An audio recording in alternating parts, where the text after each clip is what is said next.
Aujourd'hui, nous allons continuer. Et le titre de la maison du message 13 d'aujourd'hui, c'est « Me voici, Seigneur, pour accomplir ta volonté ». On va répéter le titre ensemble. « Me voici, Seigneur, me voici, ô Dieu, pour faire ta volonté ». Hier, c'était « Dieu m'a habilité ».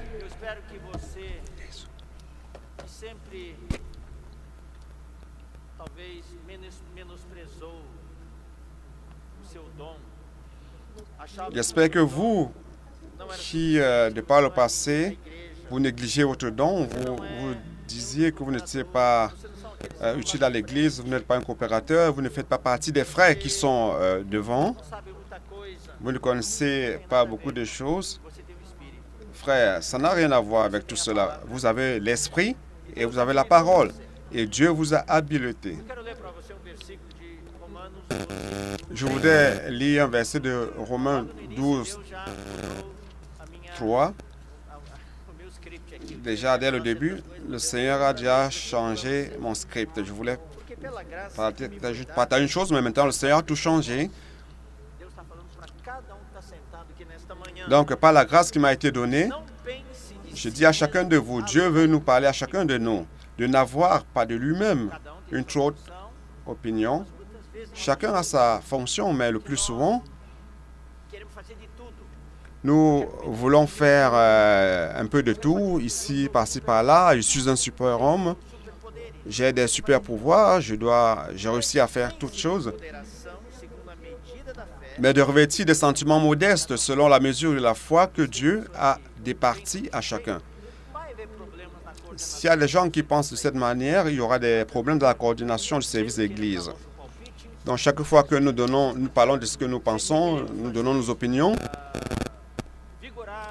Chaque fois que nous voulons mettre en exergue ce que nous pensons être correct. Mais ici, il dit que vous ne devez pas penser au-delà de ce qu'il convient de vous-même. Nous avons notre doigt, l'index, qui est très utile.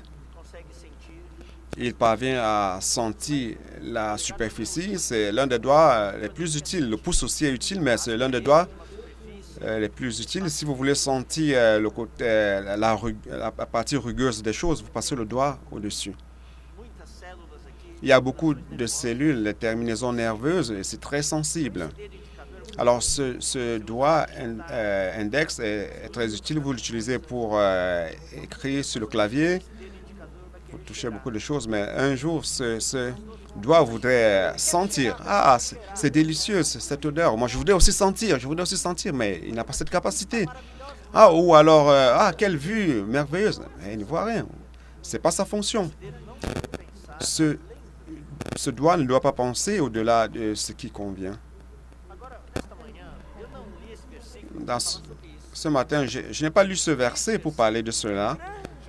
J'ai lu ce verset parce que la grande partie de nous ne pense pas au-delà de ce qui convient, mais au contraire, ils pensent bien en deçà de ce qui convient.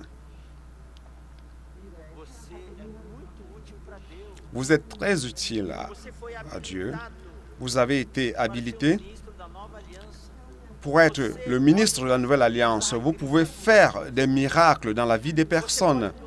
Vous pouvez changer premièrement votre vie et changer la vie des personnes. Et Dieu a de grandes choses qu'il voudrait vous transmettre afin de l'accomplir. Mais vous pensez de vous-même bien au-deçà de ce qui convient. Vous êtes peut-être un membre de 2 talents, mais vous pensez que vous êtes un membre d'un demi-talent. Et le talent que le Seigneur vous a donné, vous l'enterrez. Notre famille travaille avec la ferme.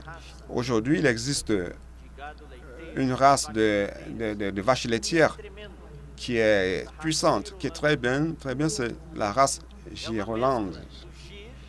C'est un mélange de la race de Gir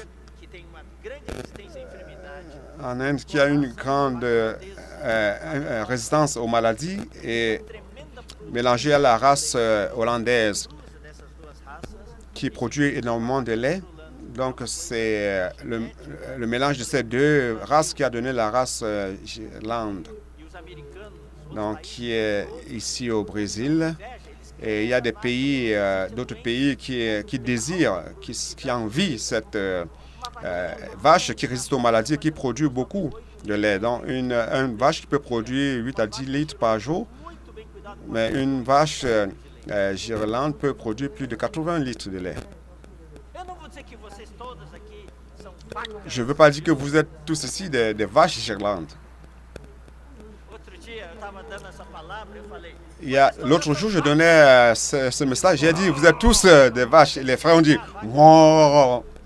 J'ai dit, vaches girlandes. Je ne dis pas que vous êtes des vaches. Ce que je veux dire, c'est que vous avez la capacité, peut-être que vous avez la capacité de produire 40-50 litres par jour. Mais vous vous considérez au-deçà de ce qui convient. Vous produisez uniquement 5 litres par jour. Mais Dieu vous a créé pour produire 50 litres par jour. Je voudrais vous encourager à travers le message d'hier soir que Dieu vous a habilité. Dieu vous a habilité, bien-aimés frères. Accomplissez votre ministère dans sa plénitude. Allez devant Dieu. Demandez à Dieu, quelle est ma capacité? Je voudrais te servir, je voulais compléter, mon ministère. Je voudrais dire, si nous tous ici au ministère, vous tous qui m'écoutez par Internet,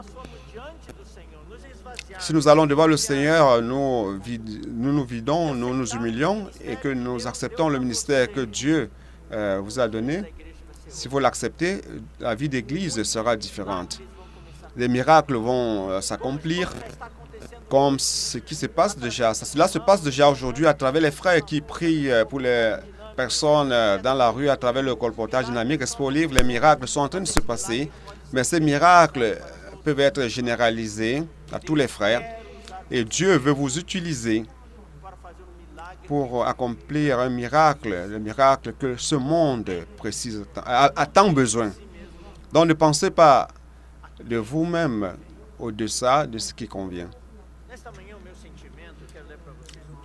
Ce matin, je voudrais vous lire ce que je sens. Lorsque j'étais assis là, avant de remonter ici sur la chaire, je voudrais que vous sachiez que dans cette conférence, c'est un moment spécial et puis la responsabilité est de plus en plus grande. Nous sentons que Dieu est en train d'avancer à grands pas.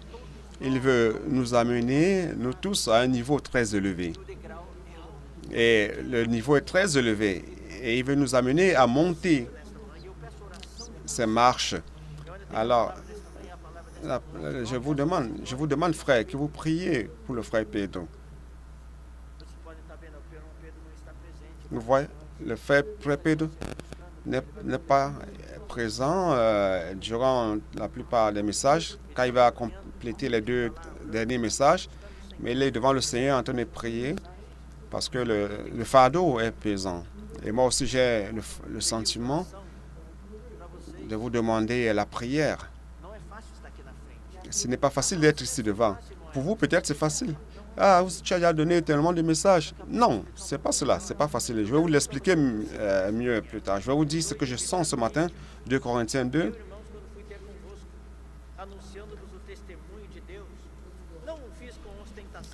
J'ai résolu dans moi-même de ne pas retourner sur 1 Corinthiens 2, 1. Pour moi, frère, lorsque je suis allé chez vous, ce n'est pas avec une supériorité de langage ou de sagesse que je suis allé vous annoncer le témoignage de Dieu, car je n'ai pas eu la pensée de savoir parmi vous autre chose que Jésus-Christ et Jésus-Christ crucifié. Et maintenant, ce verset 3, moi-même j'étais auprès de vous dans un état de faiblesse, de crainte et de grand tremblement. En ce moment, ici, devant cette chair, c'est... le sentiment, c'est celui de faiblesse, crainte et de grand tremblement. C'est quoi la faiblesse? Ça ne veut pas dire que mon esprit est faible, que je n'ai pas d'énergie. Il ne s'agit pas de cela. Faiblesse veut dire que je ne veux pas dépendre de moi-même. Je ne veux pas être indépendant. Je ne veux pas être autosuffisant. Hier, nous avons lu 2 Corinthiens 4. Ce n'est pas comme si quelque chose venait de nous-mêmes. ou que nous soyons capables de faire quelque chose. Notre capacité vient de Dieu. Et c'est en faiblesse, crainte et de grands tremblements que j'étais auprès de vous. C'est le sentiment que j'ai en ce moment même, car ce que Dieu veut vous transmettre, je sens que c'est quelque chose de puissant, de très grand. Je voudrais que Dieu me fortifie. Je ne veux pas transmettre des connaissances, je ne veux pas transmettre simplement des connaissances pour satisfaire la curiosité de la pensée. Le verset 4 dit « Ma parole et ma prédication ne reposaient pas sur des discours persuasifs de la sagesse. Je ne cherche pas à persuader qui que ce soit, mais sur une démonstration d'esprit et de puissance. Ce que je veux, c'est que la parole ait l'esprit et qui ait la puissance pour changer ma vie et la vôtre.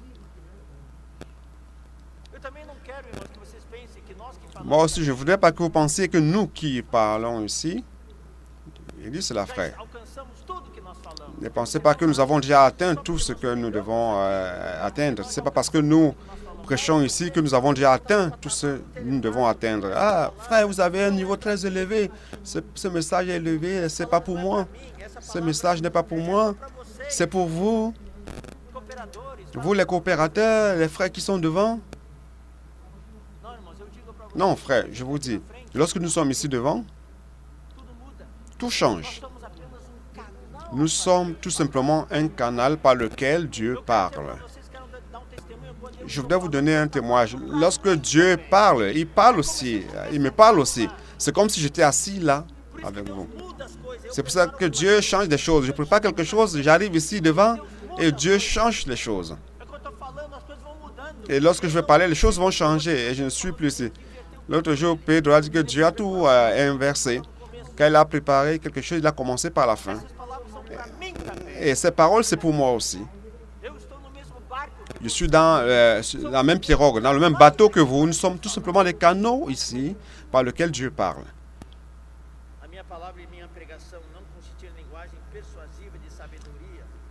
La parole et ma prédication ne reposaient pas sur le discours persuasif de la sagesse, mais sur une démonstration d'esprit et de puissance, afin que votre foi fût fondée non sur la sagesse des hommes, mais sur la puissance de Dieu. Amen.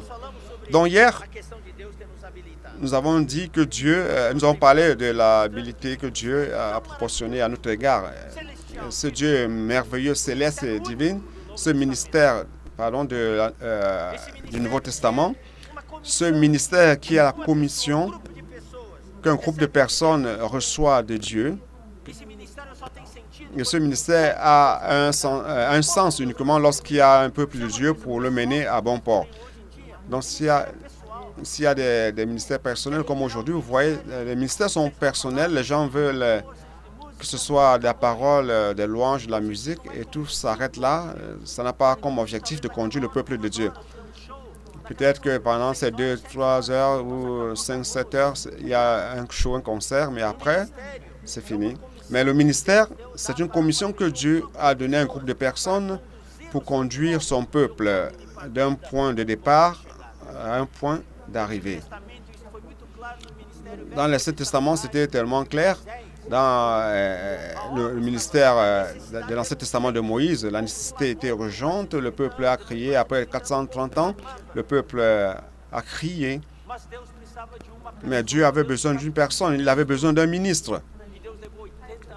Et Dieu a mis 80 ans pour produire ce ministre.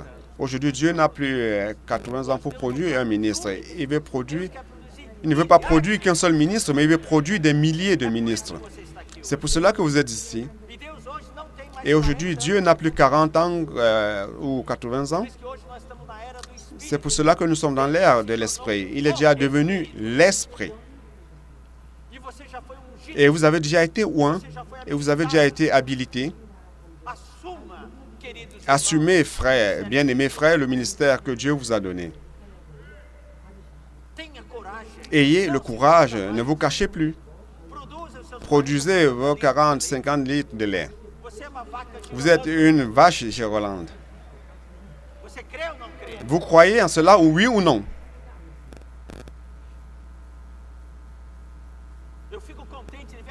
Je suis content de voir les frères, les sœurs qui fonctionnent aujourd'hui dans toutes les localités À travers le ministère des femmes, les sœurs se lèvent et préparent des événements, prêchent l'Évangile, sortant dans les rues pour prier pour les personnes.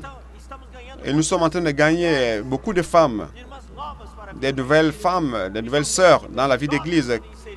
Et content de voir aussi les frères qui sont inclus, l'inclusion des adolescents jeunes, avance jeunes, qui est en train d'avancer, qui est en train d'amener des centaines de nouveaux jeunes dans la vie d'Église.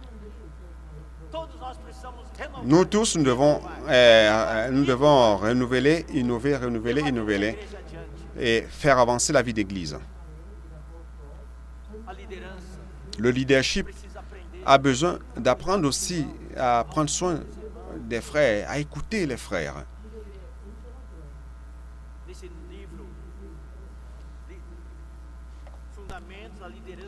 Dans ce livre, Fondements du leadership chrétien, il y a un chapitre qui dit qu'il ne s'agit pas seulement de conduire, mais on doit apprendre à écouter.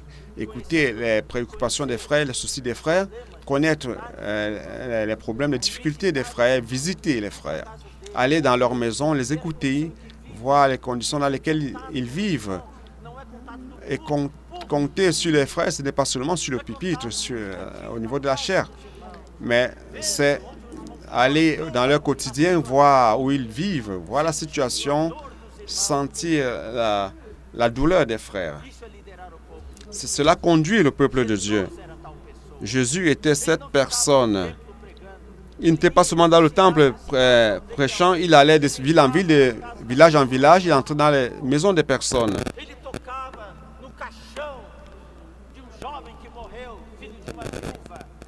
Il a touché le cercueil d'un enfant qui est mort, l'enfant d'une veuve. Il était avec les frères dans leur quotidien, il mangeait avec les personnes. Nous devons être comme cela.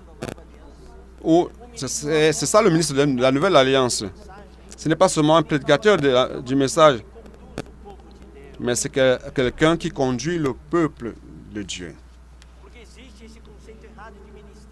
Parce qu'il existe un concept rare du ministère. Quand on parle du ministère, les gens pensent déjà au pupitre.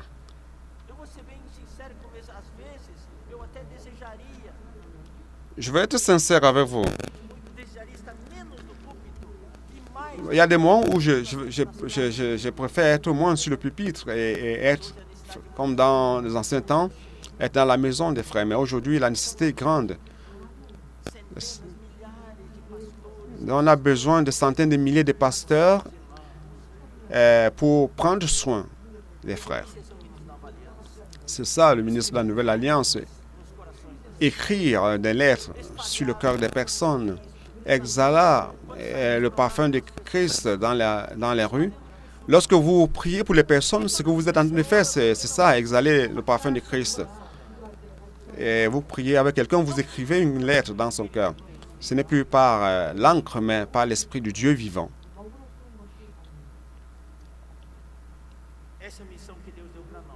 C'est cette mission que Dieu nous a donnée. Donc hier, nous avons terminé en montrant que ce ministère n'est pas seulement un ministère dans les nuages, les cieux, un ministère divin, mais c'est un ministère qui doit être à l'intérieur de vous. C'est le ministère que le Seigneur Jésus vous donne. Vous recevez cela du Seigneur Jésus et cela devient mon ministère, votre ministère, ton ministère. C'est quelque chose de notre quotidien, c'est le nôtre. Aujourd'hui, nous allons continuer. Ne pensez pas que ce sera facile. Ce que l'ennemi veut faire, c'est de vous empêcher d'être ministre de la Nouvelle Alliance. Il va faire tout ce qui est en son pouvoir pour vous empêcher. Le chemin ne sera pas facile. Je voudrais vous lire Matthieu 7. Je l'ai déjà lu, mais je vais encore lire de nouveau. Matthieu 7, les versets 13 et 14. Entrez par la porte étroite. Entrez par la porte étroite. Et alors, Jésus explique. Il ouvre une parenthèse expliquant, car large est la porte spacieuse, le chemin qui mène à la perdition. Et il y en a beaucoup qui entrent par là. Qui est-ce qui aime entrer par la porte étroite? Personne. Qui aime marcher sur le chemin resserré? Personne. Tous veulent une porte large, ample, une autoroute comme des Bandeirantes. Un chemin spacieux, mais la Bible dit, ce chemin mène à la perdition. Je voudrais ici apporter un éclaircissement. Il ne s'agit pas d'une perdition pour le lac de feu, mais c'est perdre la récompense. C'est la perte de la récompense. Le chemin étroit, le chemin resserré et la porte étroite sont en relation à faire la volonté de Dieu. La porte large et le chemin spacieux est en relation à faire votre propre volonté. Vous faites ce que vous voulez bien faire, vous avez votre propre programme. Vous achetez ce dont vous voulez, vous allez où vous voulez, vous ne consultez pas le Seigneur. Vous parlez ce que vous voulez. Un problème dans l'Église, ce sont les rumeurs, les commérages. Les mauvaises langues.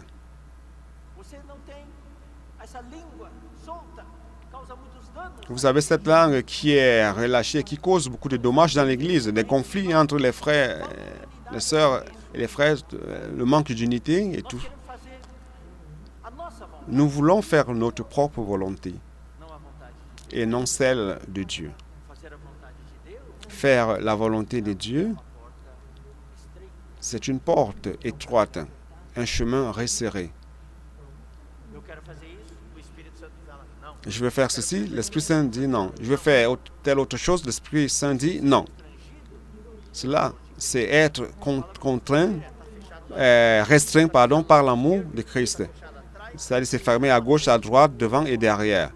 Donc l'amour de Christ nous limite, nous resserre de tous les côtés. Et la seule issue, c'est vers le haut.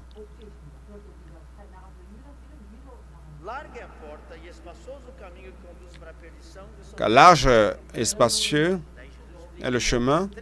Large est la porte, spacieux le chemin qui mène à la perdition, et beaucoup y vont. Et le Seigneur explique que la porte étroite et le chemin resserré conduit vers la vie. C'est la vie éternelle. Il ne s'agit pas de la vie éternelle, parce que nous avons la vie éternelle, c'est la vie future.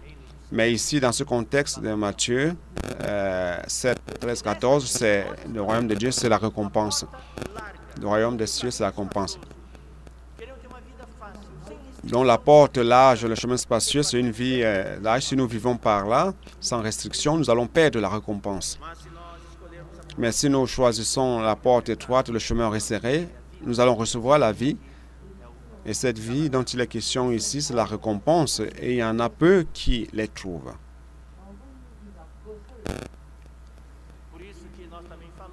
C'est pour cela que nous aussi, nous disons que nous ne sommes pas dans un mouvement de masse.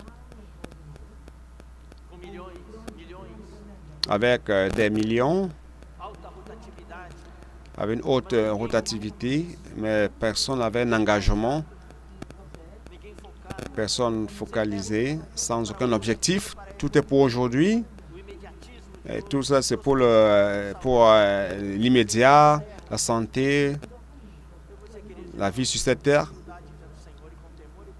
Donc, ça avait beaucoup d'humilité et de tremblements et de crainte devant le Seigneur. Nous sommes peu nombreux, une petite église.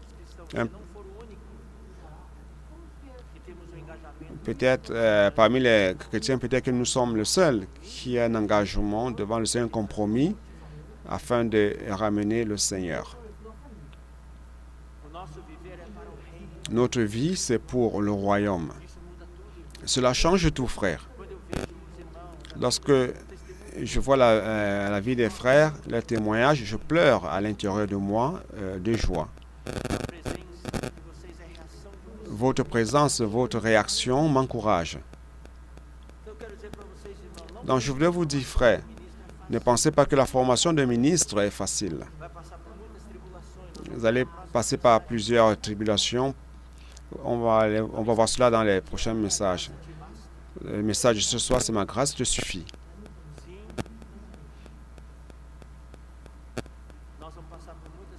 Et oui, nous allons connaître beaucoup de tribulations. Ce sont les tribulations qui produisent la vie. Le ministre de la Nouvelle Alliance n'est pas produit par un claquement de doigts. Ce n'est pas non plus 40-50 ans. Nous sommes dans l'ère de l'esprit. Si nous vivons par l'esprit, Dieu peut accomplir un travail plus rapide en vous. Loué soit le Seigneur. Donc maintenant, je vais parler un peu, frère, et je voudrais que vous gardiez bien cela. Dieu veut faire de vous un ministre. Vous avez déjà été habilité. Il n'est nul besoin d'attendre. Ah, je vais attendre plusieurs années afin que Dieu accomplisse son œuvre en moi. Non, il ne s'agit pas de cela, frère. Lorsque vous êtes ici sur terre, ça ne sera jamais complété l'œuvre. L'œuvre ne sera jamais complétée, vous devez continuer. Le Seigneur va œuvrer en vous, vous devez exercer votre ministère maintenant. Et plus vous exercez, plus vous allez apprendre et avancer. Ce ministère a commencé avec le Seigneur Jésus. Donc il ne s'agit pas du ministère d'un homme ou d'un grand serviteur de Dieu. Non, ce ministère, c'est Jésus qui a commencé ce ministère. Alors, on voit Luc.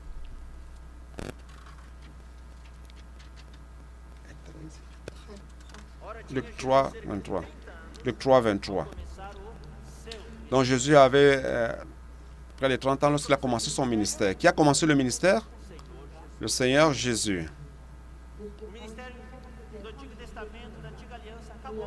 Le ministère de l'Ancienne Alliance est terminé. Dieu est resté en silence pendant 400 ans. Mais après, subitement, le Verbe est devenu chair. Et il a habité parmi nous. Plein de grâce et de vérité. Donc, lorsque le Seigneur Jésus est sorti, il a commencé son ministère. C'est intéressant de voir que dès le début de son ministère, il a appelé les 12. Cela montre que ce ministère n'est pas d'une seule personne. Donc, cela permet, on voit que Dieu veut dispatcher ce ministère. On va voir Luc 6, 13.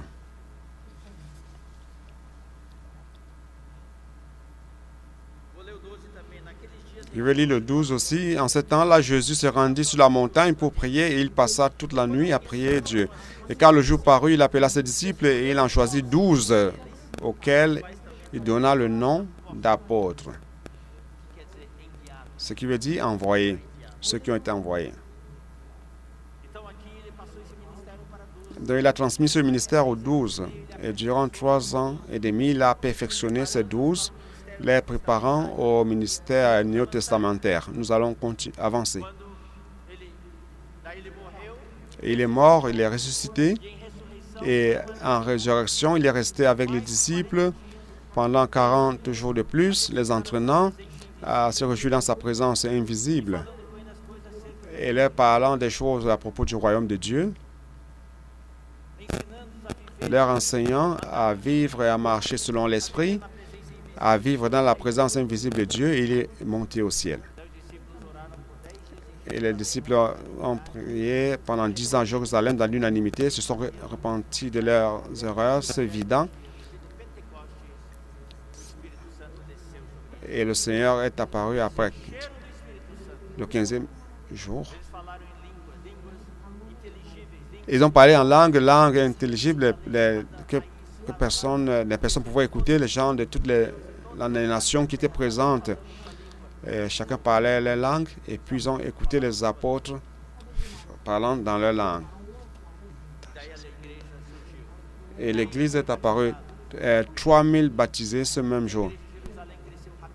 Et l'Église à Jérusalem a beaucoup cru, a grandi rapidement et ils sont arrivés à des dizaines de milliers de frères. Et le Seigneur a dit aux apôtres, allons lire Actes chapitre 1, verset 8.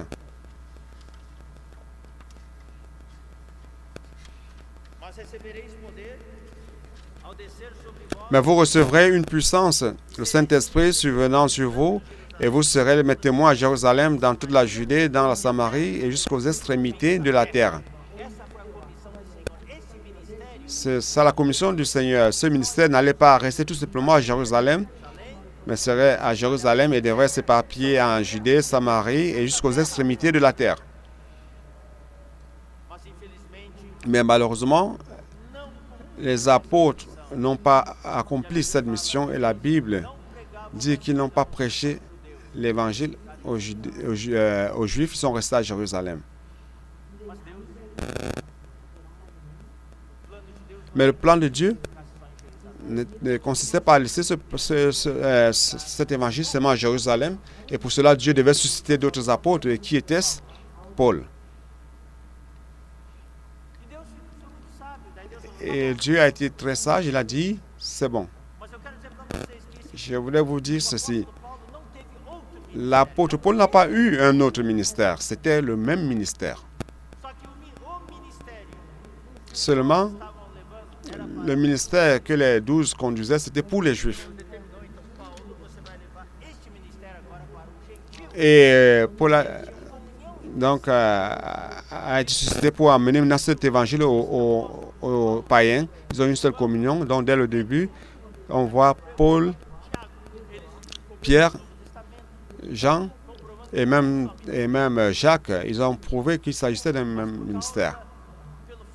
Mais par le fait d'avoir omis d'accomplir leur mission. C'est pour cela que, frères, nous devons accomplir notre mission. Dieu vous a habilité pour être un ministre de la Nouvelle Alliance. Si vous ne l'accomplissez pas votre ministère, Dieu va susciter d'autres personnes à votre place. Vous voulez laisser votre place à d'autres personnes? Parce que je voudrais vous encourager, vous et moi, nous allons nous lever et accomplir notre ministère. On a des frères qui, de par le passé, étaient sur place, mais maintenant sont devenus des vraies bêtes dans le bon sens. Des frères, des sœurs qui fonctionnent beaucoup, qui aident tellement dans la vie d'église, dans le leadership de l'église. Nous voyons les jeunes aujourd'hui qui sont très utiles, qui avant étaient sur place. Lorsque le frère dont est parti, l'Esprit Saint nous a conduits à pratiquer l'inclusion, l'excellence et l'enthousiasme. Et Paul a été suscité et il a amené cet évangile, ce ministère aux païens, en Assyrie, en Galatie, en Asie et après en Europe. Et Paul avait une vision. C'est vrai que Paul avait été élevé par Barnabas, qui avait cette mission. Il a pris soin de Paul d'abord, et après il s'est occupé aussi de Marc, un autre jeune. Et Paul a été élevé, a été mis au devant de l'œuvre. Et il a produit beaucoup de ministres, ce Paul.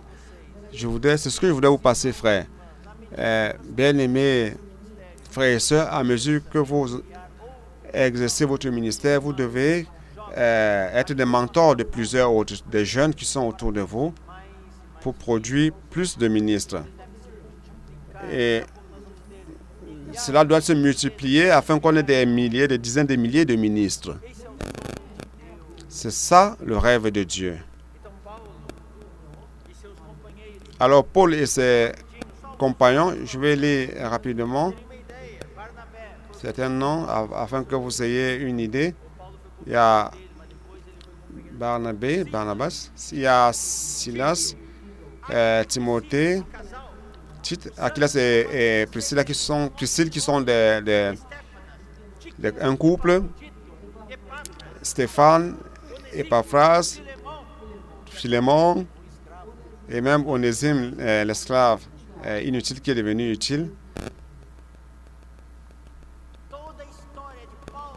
Toute l'histoire de Paul et de ses compagnons. La question que je vous pose est la suivante. Qui est-ce qui est à vos côtés aujourd'hui?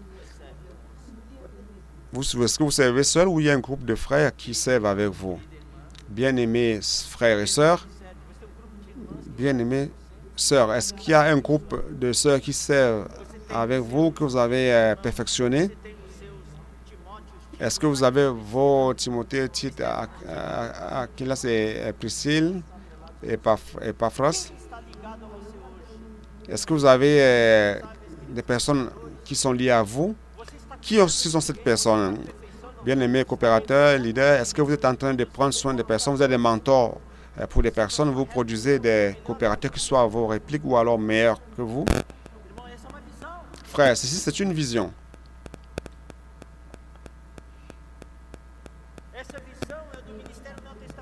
Cette vision est du ministère du Nouveau Testament. C'est de l'expansion, de la propagation. Jésus, juste dès sa sortie, a appelé les 12. Il a pris soin d'eux et qui ont reviré la terre. Nous devons ici revirer toute la terre. Nous ne pouvons pas être silencieux. Nous devons nous multiplier ce ministère. Nous rendons grâce au Seigneur quand nous sommes dans la rue, priant pour des personnes.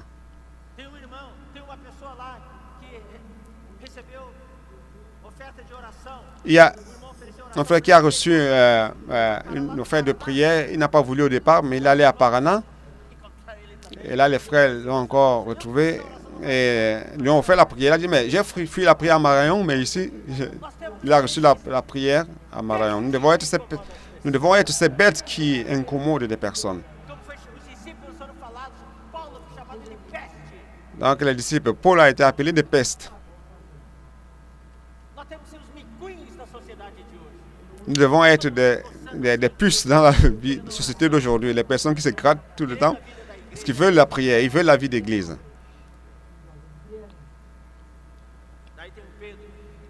Et il y a Pierre et Jean.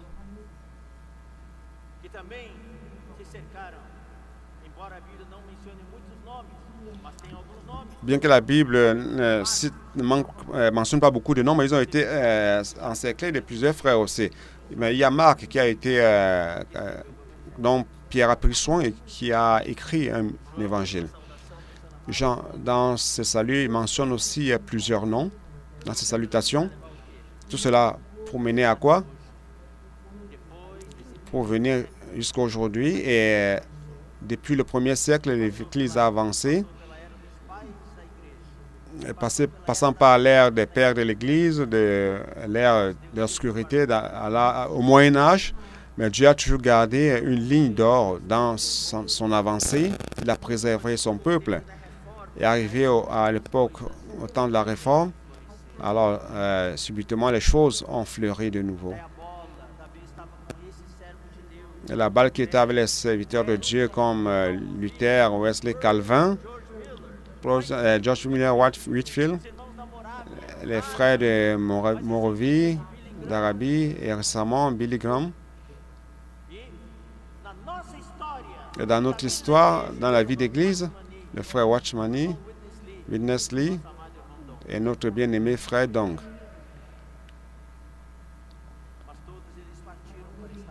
Mais ils sont tous partis vers le Seigneur, pour être avec le Seigneur. Et maintenant, je voudrais dire ceci, frère. Avec beaucoup de crainte et de tremblement, je voudrais toucher aussi votre cœur. Maintenant, c'est notre tour. Maintenant, c'est ton tour. Lève-toi et assume ta responsabilité.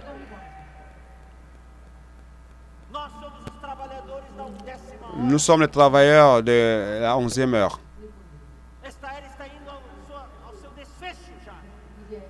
Donc, nous sommes, c'est déjà vers la fin, nous sommes à la 11e heure. Ne dites plus que ce message, cette parole n'est pas pour vous, c'est pour les coopérateurs. Que cette parole, c'est pour les frères qui sont devant. Je l'ai déjà expliqué au début. Vous devez dire, cette parole, c'est pour moi. Cette parole, c'est pour moi. Cette parole, c'est pour moi. Cette parole, c'est pour moi. Cette parole, c'est pour moi.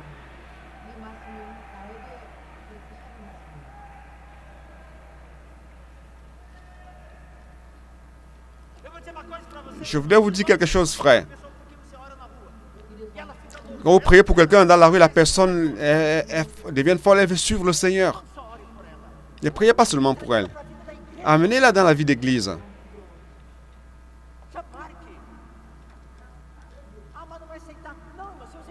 Vous devez prendre un rendez-vous. Elle ne va pas accepter. Vous allez dire, elle ne va pas accepter. Non, mais marquez, fixez 10 rendez-vous. Elle va au moins s'accepter une fois. Il y a des frères qui ont reçu la prière, ont été émerveillés, ont dit, je veux participer aux réunions. Ils sont allés directement à la vie d'église. Et cette personne, en sortant de là, veut déjà prier pour d'autres personnes.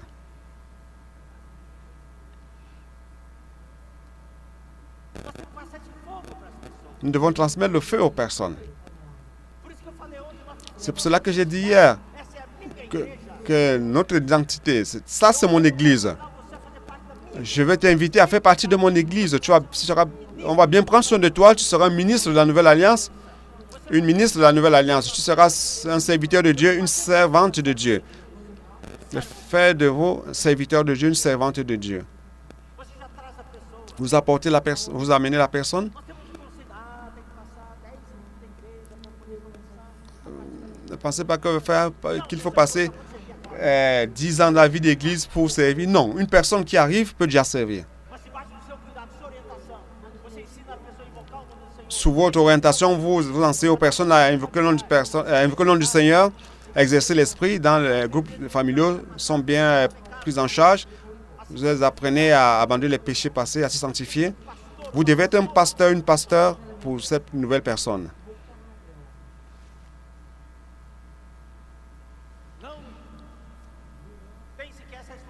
Ne pensez pas que cette responsabilité est seulement pour les leaders.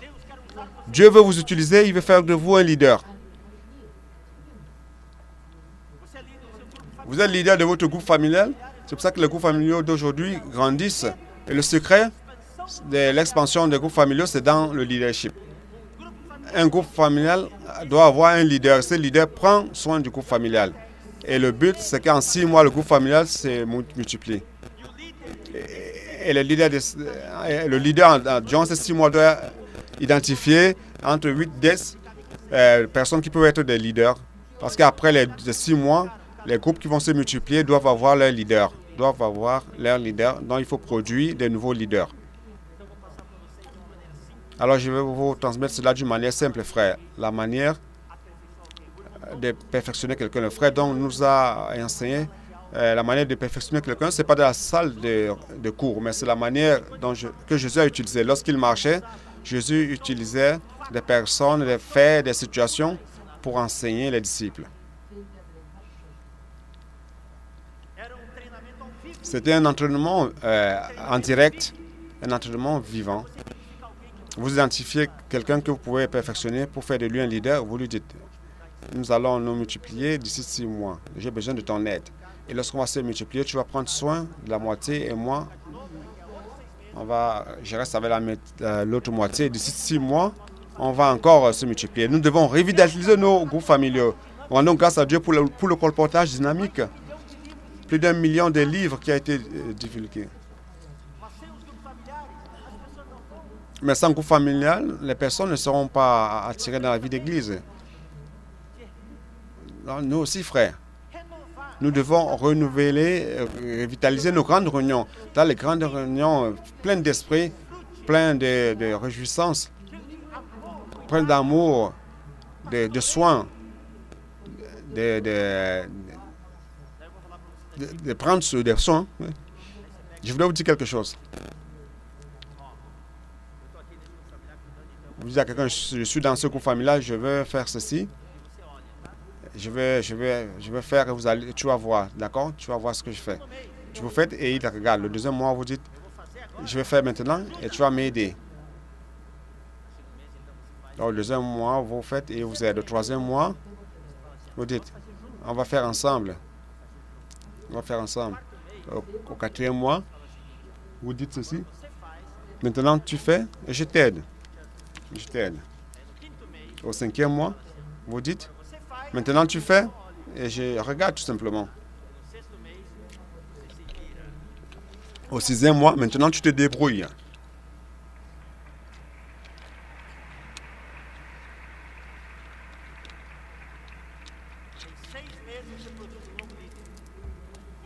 En 6 mois, tu produis un nouveau leader. Le secret du succès des groupes de multiplication, groupes familiaux de multiplication et de soins, c'est le leader. Donc, nous pouvons produire des centaines. C'est ça la vision du frère Dong.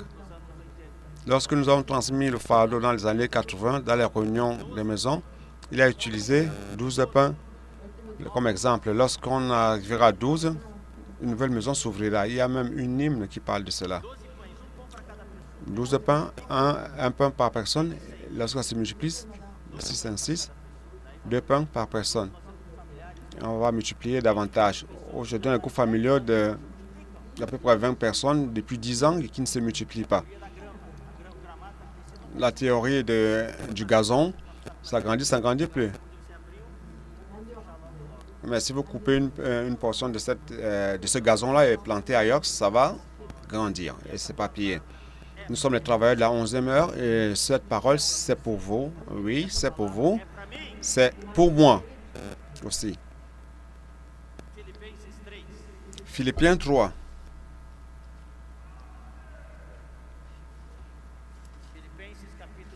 Philippiens chapitre 3, verset 12. Frère, ceci c'est notre attitude.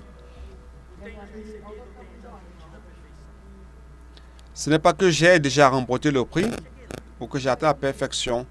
Je ne suis pas encore arrivé là, mais je cours pour tâcher de le saisir, puisque moi aussi j'ai été saisi par Jésus-Christ. Frère, je ne pense pas l'avoir saisi. Je ne pense pas que je suis déjà arrivé, non. Mais je fais une chose. Oubliant ce qui est en arrière et me portant vers ce qui est en avant, je cours vers le but. C'est ce que je veux faire. Je suis en train de prêcher ici, mais je sais que je ne suis pas encore arrivé au but. Je veux courir avec vous. Alors nous aider les uns les autres. Pour courir, pour remporter le prix de la vocation céleste, de l'appel de là-haut de Dieu en Jésus-Christ. Donc, bien-aimés frères, c'est à notre tour. Le bâton nous a été transmis, c'est à nous de courir. Et nous devons produire des tas de coureurs avec nous pour courir avec nous, afin que nous tous nous parvenions.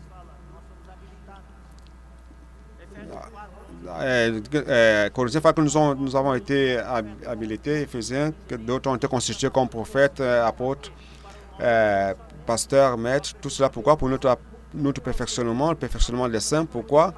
Pour l'œuvre du ministère. Pour l'édification du corps du Christ. Ce sont les saints qui font l'œuvre du ministère. Ceci est le bon concept. Le concept qui circule partout, un peu partout là, que ces pasteurs, ces apôtres, ces prédicateurs qui ont un ministère, qui font l'œuvre du ministère, mais Éphésiens 4, 11, 12 dit clairement que ceux qui sont apôtres, prophètes, évangélistes, pasteurs et maîtres, leur fonction, c'est de perfectionner le peuple de Dieu, perfectionner les frères, les saints, afin que les saints accomplissent l'œuvre du ministère. Notre version parle de l'accomplissement du service. Mais la traduction simple, c'est l'œuvre du ministère. Donc, ce sont les saints qui vont accomplir l'œuvre du ministère. Et les prédicateurs, ces apôtres, évangélistes, pasteurs et maîtres sont aussi des saints. Et comme saints, eux aussi, ils édifient le corps du Christ. Ils doivent édifier le corps du Christ faisant l'œuvre du ministère. C'est-à-dire que l'œuvre du ministère ici, avec vous. Ce n'est pas Miguel André, Pedro et moi, mais c'est vous. Nous nous donnons tout simplement la direction, la parole prophétique. Et vous, nous, avec vous, nous allons accomplir l'œuvre du ministère, nous tous. Et 1 Corinthiens 12, chaque fois que je lis ce passage, je pense au frère Dong, quand c'est lui qui nous a ouvert ce verset à nous tous. 1 Corinthiens 12, je vais vous lire cela. Nous avons ici la progression de ce que Dieu veut dans l'Église. Ces versets sont énormes. Le verset 4 dit ceci: il y a diversité de dons, mais le même esprit. Il y a plusieurs dons. Il y a une diversité de dons. Nous ne devons pas avoir peur de la diversité. Nous ne voulons pas faire l'unification, l'uniformisation. C'est cela notre problème. Peut-être dans le passé, nous avons commis cette erreur. Nous voulions que tous soient égaux, que nous faisions de tout. Mais non, frère, nous savons que ce n'est pas comme cela que ça fonctionne. Chacun a un don différent. Ce doigt ne va jamais voir ni sentir, mais il sert à toucher. Donc chacun doit être en paix avec le don que Dieu lui a donné. La diversité ne doit pas causer des conflits. La diversité ne doit pas causer des séparations, des divisions. Du moment où l'esprit est le même. C'est pour cela qu'il dit ici qu'il y a de diversité de dons, mais l'esprit est le même. La diversité dans le corps du Christ est tellement beau. Est tellement belle, pardon. Et lorsque je vois chacun avec son don, chacun fonctionnant d'une manière, je pleure de joie.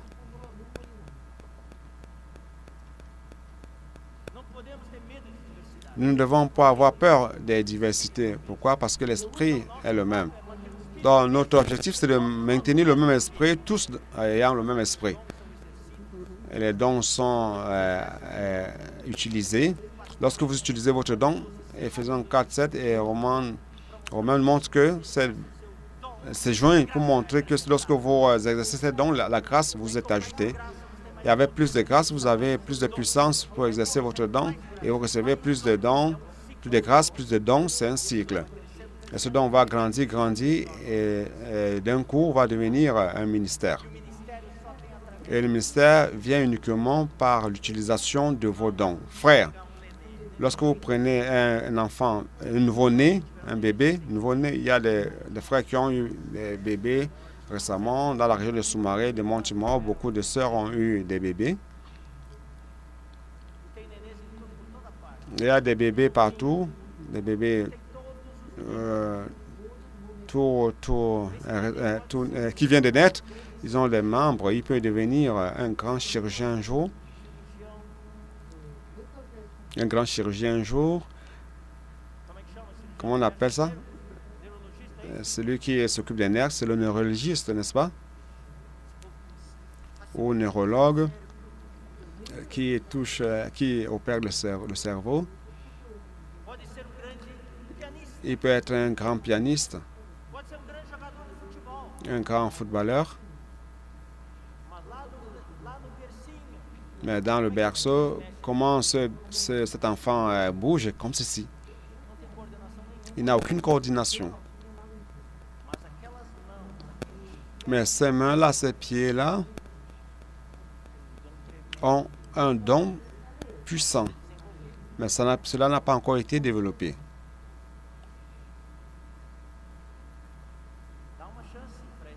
Donnez une chance à ce bébé, mettez-le dans un environnement bon. Il deviendra un jour un grand chirurgien lorsqu'il deviendra un homme. Un grand footballeur, un grand pianiste. Les Chinois, aujourd'hui, ne sont pas des bons footballeurs. Ils ont des pieds arqués, mais donnés. Da ok? Non, pas da ok, la Chine. Da ok, ok. D'ici quelques années, peut-être la Chine ils vont devenir champions du monde. Aux États-Unis, il y a beaucoup de scientifiques brésiliens. Dans le domaine du software, les Brésiliens sont rois.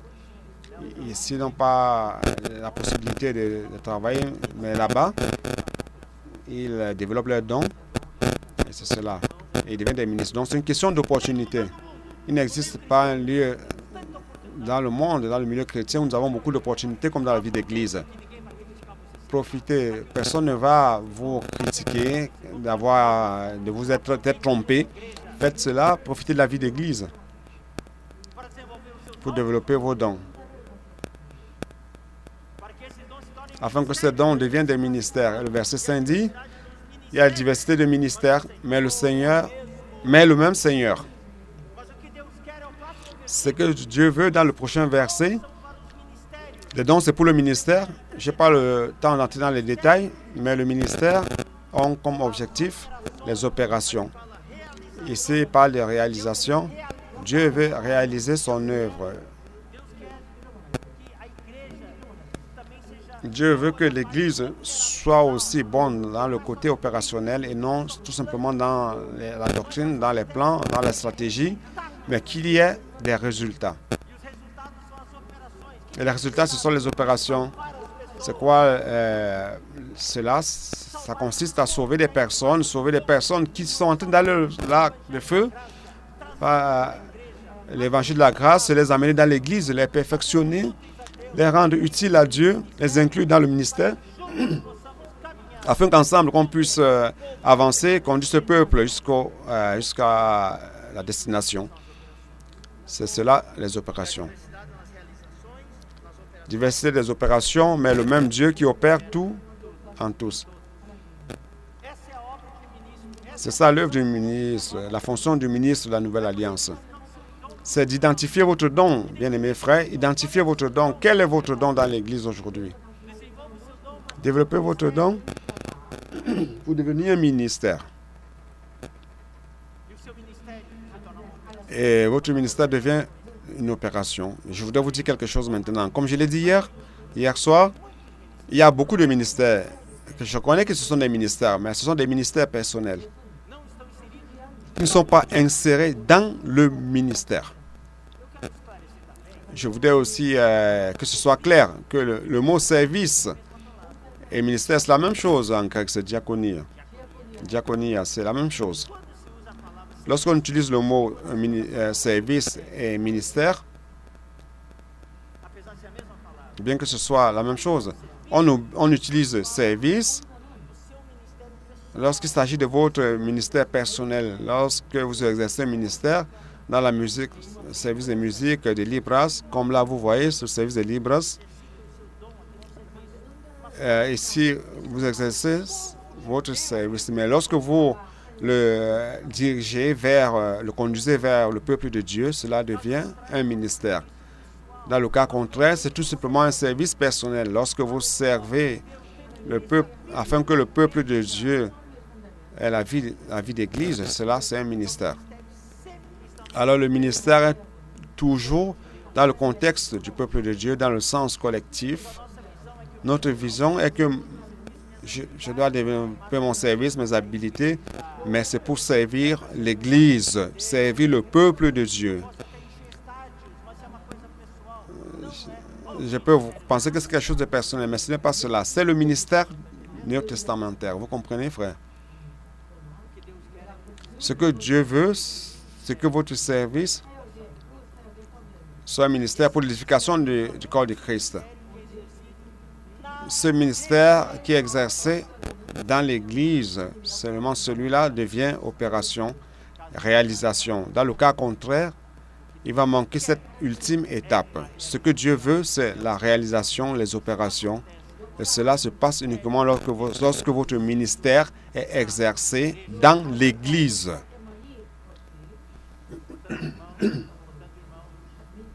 Donc, frère Pedro et moi, nous avons beaucoup parlé. Nous avons dit qu'il y a le ministère. Il y a le ministère, parlons de la femme. Il y a le ministère Avance Jeune. Ce ne sont pas des choses indépendantes, autonomes, qui ont leurs événements à eux-mêmes. Mais non, ce sont des ministères pour la vie d'Église. Tout cela, c'est dans la coordination de la vie d'Église. Sous la coordination du leadership de l'Église, des coopérateurs, c'est une seule chose, c'est une seule œuvre, un seul ministère. Ce sont des différents aspects du ministère. Mais, sur le front du travail, mais tous ces fronts font partie du seul ministère. Vous comprenez, frères, ce que je veux dire? Il ne s'agit pas... Ça ne veut pas dire que le ministère de la femme, c'est un ministère séparé ou des jeunes, un ministère séparé. Non. Ce sont tous sont une seule chose, un seul ministère. Ce sont des différents fronts de travail pour atteindre des personnes différentes. Le ministère de la femme pour toucher les femmes, Le ministère des jeunes pour toucher les jeunes, pour être dans le ministère. Le ministère des enfants, c'est pour gagner des enfants et à travers les enfants, gagner leurs parents pour être dans le ministère qui est dans la vie d'Église. Je voulais parler seulement de ces 3 versets. Mais à Campinas, le Seigneur m'a donné une nouvelle lumière. Je dois lire maintenant le verset 1, 2 et 3. Je vais vous dire quelque chose. Le verset 4 et 5, c'est ce que nous, ministres, devons faire. Nous sommes des ministres, nous devons identifier nos dons et rechercher la grâce du Seigneur et apprendre la leçon de la croix, et travailler, exerçant nos dons, commettant des erreurs, nous levant et continuer jusqu'à ce que ça devienne un ministère et appliquer ce ministère dans l'Église pour avoir des opérations. Donc, c'est ça notre travail comme ministre. Dieu a besoin de personnes comme ça. Sinon, ce ministère, c'est là quelque chose tout simplement dans l'air. Nous devons être perfectionnés afin que chaque fois nous faisions quelque chose de meilleur. Nous avons le service de Libras, là. Tout ce qui est transmis par Internet apparaît là, dans cette fenêtre de Libras. Ici, ça n'apparaît pas pour ne pas nous distraire. Mais là, sur Internet, ça apparaît. Donc, si vous allez dans l'Institut, il y a un lien que vous cliquez Libras et alors Libras apparaît de manière grande. Et celui du prédicateur apparaît tout petit. Donc, c'est pour une audience de personnes sourdes, pour qu'elles puissent bien comprendre. C'est un service qui est en train de devenir un ministère pour servir le peuple de Dieu. Loué soit le Seigneur. Bon, est-ce que c'est seulement cela? Il s'agit seulement de faire dans ministère, opération? Non, frère. Il y a le verset 1, 2, 3 que je vais vous lire. Pour ce qui concerne les dons spirituels, je ne veux pas, frère, que vous soyez dans l'ignorance. En fait, en grec, il n'y a pas le mot don spirituel. Il n'y a pas don spirituel. Mais ici, il dit par rapport à ce qui est spirituel. Alors, c'est ce qui est spirituel ici. Celui qui a traduit l'a interprété comme don. Mais il ne s'agit pas seulement de don. Ici aussi, ça se réfère au ministre. Qui est celui qui va servir. Si vous êtes ministre de la Nouvelle Alliance et vous voulez servir, vous devez être spirituel. C'est-à-dire que vous devez être dans l'esprit, en esprit. Sinon, on peut prendre un incrédule pour faire ces choses. Est-ce qu'un incrédule ne peut pas faire le Libras? Peut-être même mieux que nous. Il n'a pas le Seigneur Jésus, mais avec tout le langage, il fait cela. Mais ce n'est pas le ministère. Vous comprenez, frère? Le service ici est spirituel. Le ministère est spirituel. Donc, le ministre doit être spirituel. Je ne veux pas que vous soyez ignorants. Vous savez, lorsque vous étiez païen, vous vous laissez entraîner par les idoles muettes selon vous étiez conduit, selon que vous étiez conduit. C'est pourquoi je déclare que nul, s'il parle par l'Esprit de Dieu, ne dit Jésus est anathème. Et que nul peut dire Jésus. Non, personne ne peut dire cela. Je me rappelle quand je travaillais aux États-Unis, dans l'entreprise aérospatiale, on faisait on concevait des ordinateurs, de ces boîtes noires pour les sous-marins, les satellites, etc. Il y avait les plaques. Et ces ordinateurs des boîtes noires supportaient des températures au-delà de 500 degrés. Donc, on les concevait avec des éléments, des composants militaires et non pas ce qui existe, qu'on trouve un peu partout, mais c'était des composants militaires de haute résistance qu'on concevait ces plaques. Et on les envoyait dans le laboratoire pour faire les prototypes. Il y avait des techniciens de laboratoire qui soudaient, ils faisaient une plaque universelle, ils mettaient les composants, ils mettaient les fils, ils soudaient. Et lorsqu'on allait dans le laboratoire pour voir comment était la plaque, et le technicien qui était là, il a brûlé son doigt, il a dit « Jésus-Christ ». En anglais, il dit « Jesus Christ ».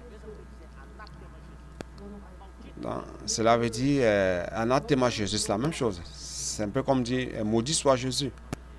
J'ai oublié son nom et j'ai dit au gars, ne dis pas comme cela, je suis chrétien, j'aime le nom de Jésus. Ne dis pas cela, Jesus Christ. Tu as dit Jesus Christ, alors que dirais-tu de prononcer ce nom dans le bon sens avec moi? Oh, Jesus Christ. Répète avec moi. Oh, Lord Jesus. Il a essayé, il n'a pas pu. Il n'a pas pu ouvrir la bouche pour invoquer le nom du Seigneur. Bien-aimés frères, ne méprisez pas le fait que vous pouvez ouvrir la bouche pour dire « Oh, Seigneur Jésus ». Car nul ne s'y parle par l'Esprit de Dieu ne dit « Jesus Christ ». Mais d'un autre côté, nul ne peut dire « Jésus est le Seigneur » si ce n'est pas l'Esprit Saint.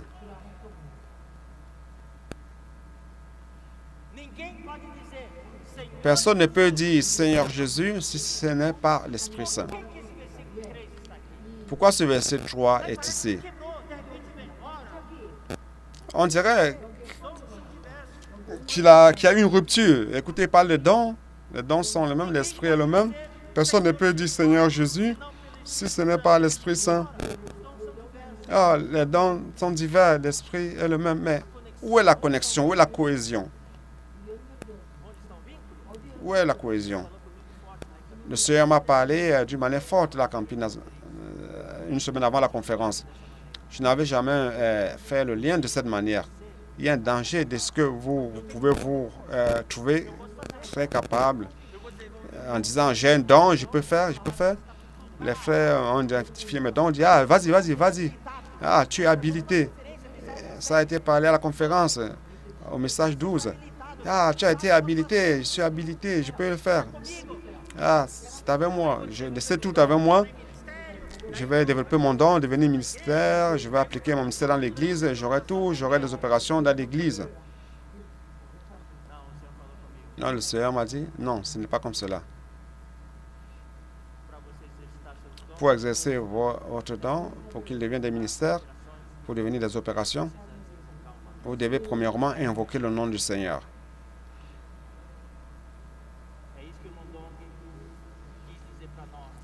C'est ce que le frère Don voulait nous dire durant toutes ces années. Chaque fois, il lisait ces versets. C'est important d'invoquer le nom du Seigneur. C'est quoi?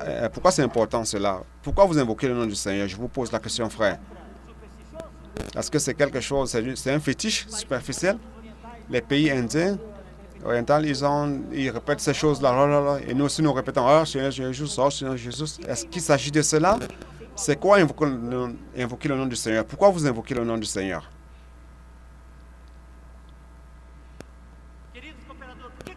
Bien-aimés coopérateurs, pourquoi nous invoquons le nom du Seigneur? Pourquoi un enfant invoque la mère? Pourquoi lorsqu'il se passe quelque chose, l'enfant dit « Mère, maman ». Pourquoi? Parce qu'il sait qu'il a besoin de la mère. Il est en train de demander secours. Il demande de l'aide de la mère. Et lorsqu'il s'agit de quelque chose qui demande plus de force, il va dire « Père, papa !»« Papa, oh !»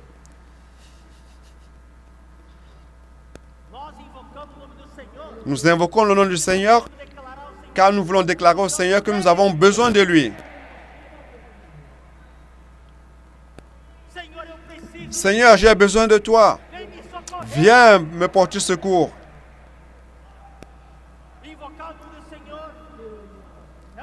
Invoquer le nom du Seigneur, c'est une expression de dépendance du Seigneur. Le grand danger aujourd'hui, c'est que les ministres aujourd'hui font l'œuvre sans dépendre de Dieu.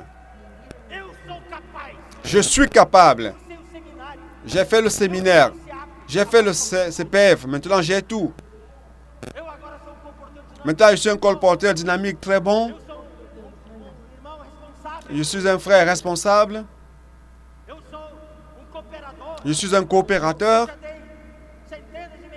J'ai déjà donné des centaines de messages. J'ai déjà conduit plusieurs conférences. Je n'ai plus besoin du Seigneur. Il me suffit de prendre Un message, regardez, voilà, je suis prêt pour donner le message. Non, je voudrais vous dire quelque chose, bien-aimés frères. Chaque fois que je suis monté ici dans ce pupitre, je vais être comme quelqu'un qui n'a jamais donné un message. C'est pour cela que l'autre jour, je tremblais avec crainte et tremblement. Bien que j'ai préparé, mais que lorsque je monte ici, je tremble. Dieu merci, c'est bien qu'il y ait cette table pour cacher mes pieds qui tremblent. Je voudrais dépendre du Seigneur. L'équipe qui est ici à Estancia, nous avons déjà préparé des centaines de conférences ici. Peut-être pas des centaines, peut-être des dizaines.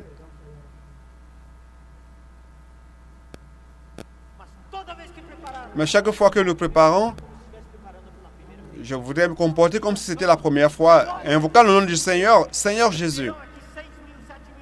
Il y a 6 000, 7 000 frères ici. Comment nous allons préparer la conférence? Prier aussi afin qu'il ne se passe aucun imprévu. La semaine qui vient, nous serons à Ribeirão Preto. Miguel et moi, je voulais être devant le Seigneur. Miguel et moi, nous voulons aller devant le Seigneur comme si c'était la première fois que nous allons à Ribeirão Preto pour donner le message, la parole. Vous voulez être un ministre de la Nouvelle Alliance ou vous ne voulez pas? Alors, invoquez le nom du Seigneur.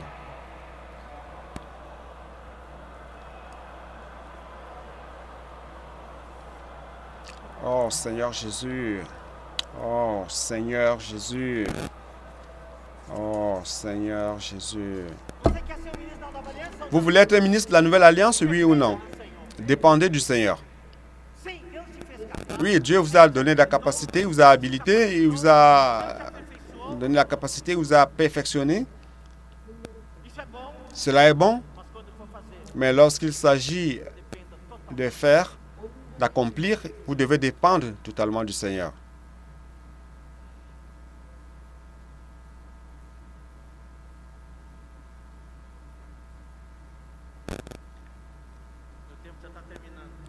Je suis en train de terminer.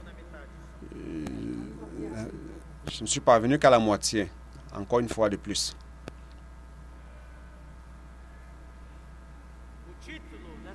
Le titre de ce message, c'est « Me voici ici pour faire, ô Dieu, ta volonté ». Lorsque vous invoquez le nom du Seigneur, Dieu va vous montrer sa volonté. Être ministre de la Nouvelle Alliance ne consiste pas à faire l'œuvre selon votre propre volonté. Il ne s'agit pas de faire l'œuvre selon votre propre programme, mais il s'agit de faire la volonté du Seigneur.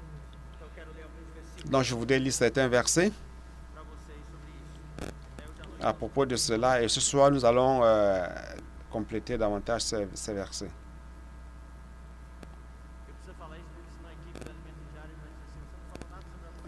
Je dois parler de cela parce que sinon l'équipe de la nourriture quotidienne va dire « Tu n'as rien dit sur la volonté ».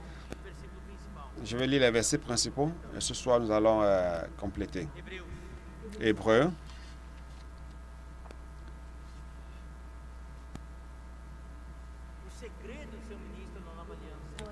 Le secret d'être ministre de la Nouvelle Alliance, c'est que cette alliance est du Seigneur.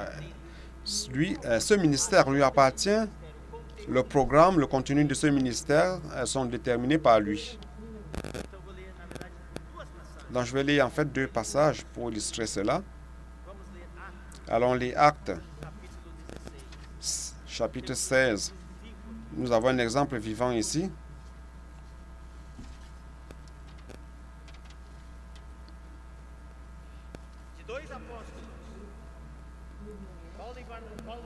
Des 2 apôtres, Paul et Silas,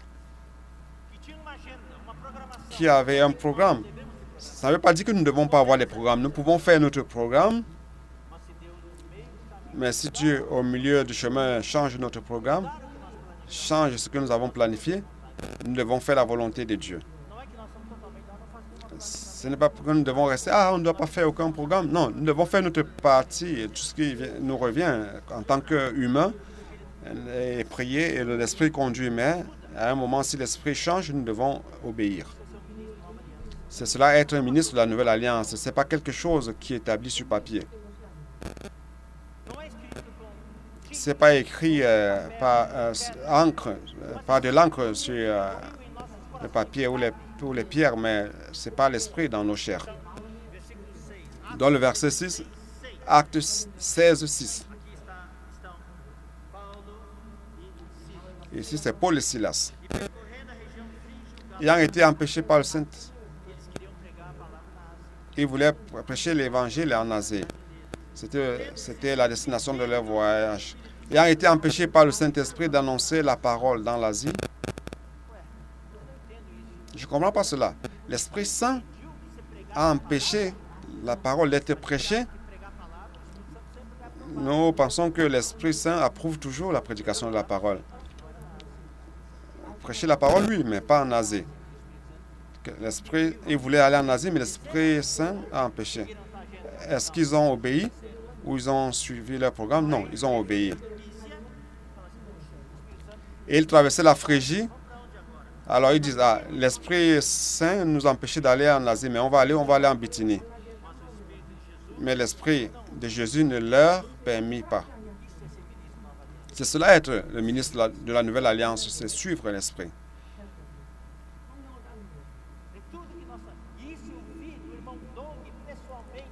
J'ai vu cela, le frère Dong, plusieurs fois, comment l'Esprit a changé les choses. Et le frère Dong a toujours été obéissant, suivant le programme de l'Esprit, ou l'agenda de l'Esprit. Donc, l'Esprit Saint a changé. Il a dit Amen. Il disait toujours Amen, Amen. Et en continuant la musique, ils sont arrivés à Troas. Et pendant la nuit, on voit ce que l'Esprit Saint voulait. L'Esprit Saint voulait aller en Europe. Il pensait que le secteur, c'était seulement en Asie, en Galatie. Mais l'Esprit Saint voulait que l'œuvre arrive en Europe. Et à partir de Troas, directement de là, ils ont eu la vision d'un homme qui leur a dit d'aller en Macédonie. Donc, qu'est-ce qui s'est passé? Immédiatement, ils ont été obéissants. Après la vision, nous cherchons aussitôt à nous rendre en Macédoine, concluant que le Seigneur nous appela à y annoncer la bonne nouvelle. C'est cela fait la volonté de Dieu. Quelle est la volonté de Dieu pour vous? Dans votre vie personnelle, dans votre église, dans votre lieu de travail, dans votre ville, votre région. Quelle est la volonté que Dieu a pour vous? Allons lire encore un verset, le reste, ça sera pour ce soir. Je vais lire le verset final, Hébreux.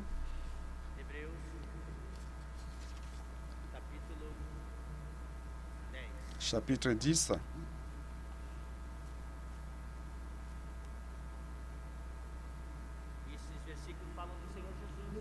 Et ce verset parle du Seigneur Jésus, qui a été le premier ministre de la Nouvelle Alliance. Il nous a établi le modèle.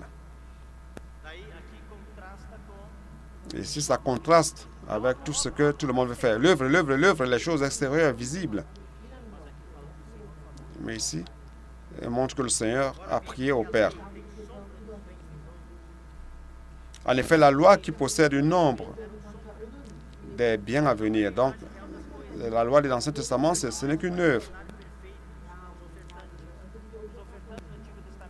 Elle ne pourrait rendre parfaits les offrandes. Ceux qui offraient dans l'Ancien Testament, ils apportaient les animaux, les choses, ils apportaient de l'or, et ils n'ont pas été rendus parfaits. Et non l'exacte représentation des choses. Donc, il ne peut jamais, par les mêmes sacrifices qu'on offre perpétuellement chaque année, amener l'assistant à la perfection.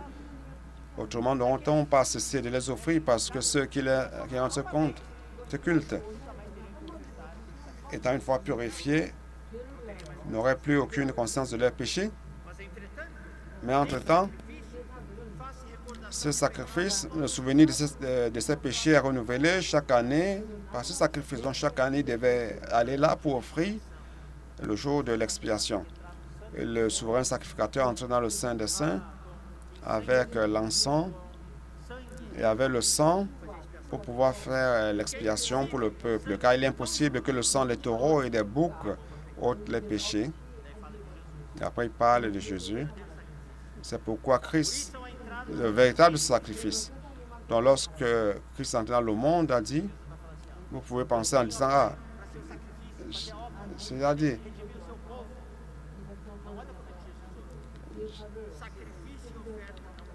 Jésus n'a pas dit, Père, tu vas faire le sacrifice pour sauver ton peuple, mais il a dit, tu n'as voulu ni sacrifice ni offrande, mais tu m'as formé un corps. Lorsque j'ai lu ce verset, je me suis rappelé de Romains 12:1, que nous devons nous offrir notre corps comme sacrifice vivant. Dieu ne veut pas un sacrifice mort, consistant des œuvres extérieures. Jésus est allé vers le Père. Il y a des milliers de sacrifices qui avaient déjà été faits. Mais Père, tu n'as pas voulu cette chose-là. Tu m'as donné un corps. Pourquoi m'as-tu donné un corps? Tu n'as créé ni holocauste, ni sacrifice pour le péché. Tu es fatigué de tout cela. Tu ne veux plus de cela.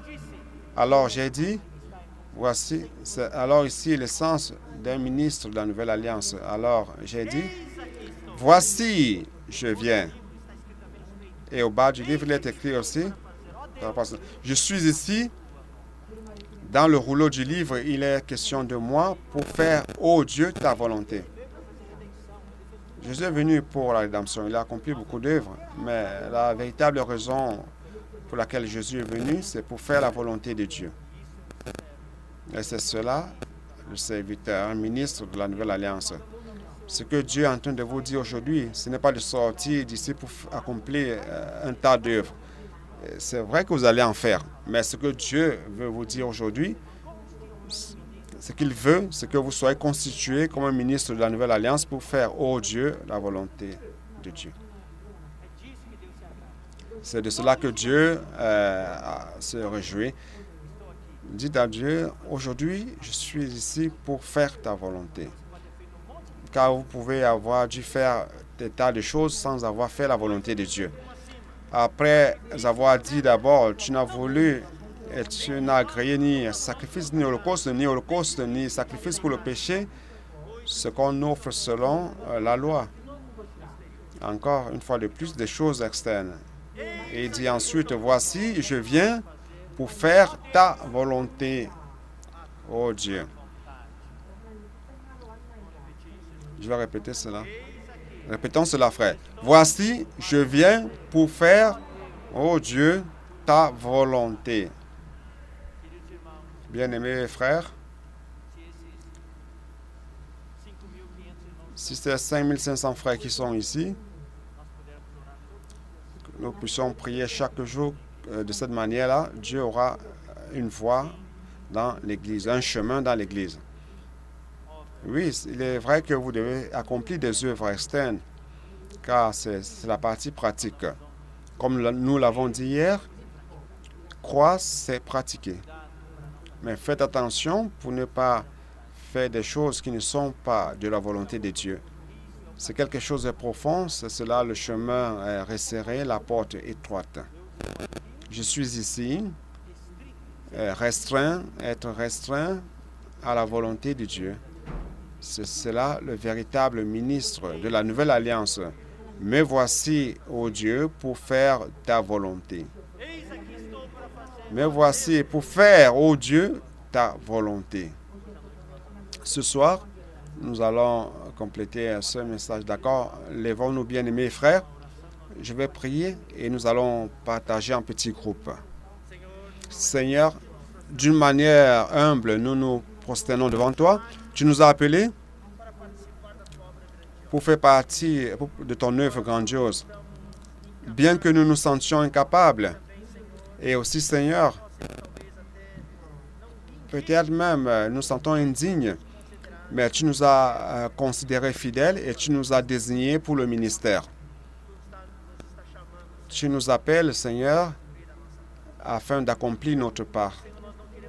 Nous ne voulons pas simplement faire des choses externes, Seigneur. Nous ne voulons pas sortir, courir pour faire des choses selon notre programme, notre agenda, Seigneur.